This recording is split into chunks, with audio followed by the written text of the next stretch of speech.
So you know what we got to do? We got to continue the Everything Superman watch list with 2013's Man of Steel, which is undoubtedly one of my favorite comic book movies of all time.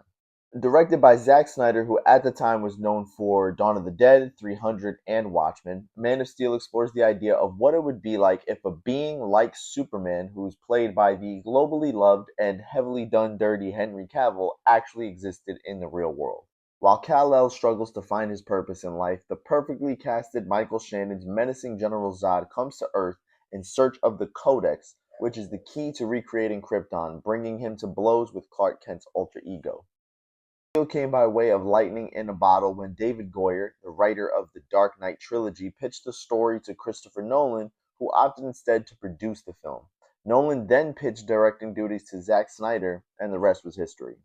I just remember seeing the very first teaser for this movie during the Dark Knight trilogy marathon at the theater, where Superman breaks the sound barrier like 5 different times while flying up into the sky.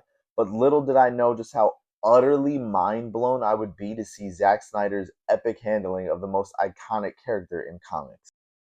From the fascinating intro on Krypton, breathtaking fight scenes spanning the fields of Smallville into the skies of Metropolis, Man of Steel not only went out of its way to be something different than anything else that came before it, but also to establish a new universe with a new set of rules, splitting the fandom in two as some people preferred Snyder's realistic and brooding take on it, opposed to the bright and campy version of The Last Son of Krypton. The supporting cast here is also amazing, with Kevin Costner and Diane Lane as John and Martha Kent, who raised Clark to understand that the world is unforgiving and that it would be up to him to decide whether to hide amongst his people or to be its savior. Amy Adams' Lois Lane is also one for the books, along with Lawrence Fishburne's surprisingly hilarious Perry White. Andre Trout's Feora Ol has some crazy dope fight scenes against Superman, as well as some interesting chemistry with Chris Maloney's Colonel Hardy. Harry Lennox is an easy addition as General Swanwick, who we find out later to be Martian Manhunter in hiding.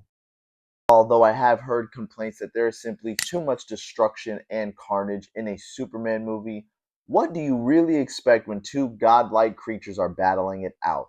Buildings are going to fall, people are going to die, and Superman snapping Zod's neck?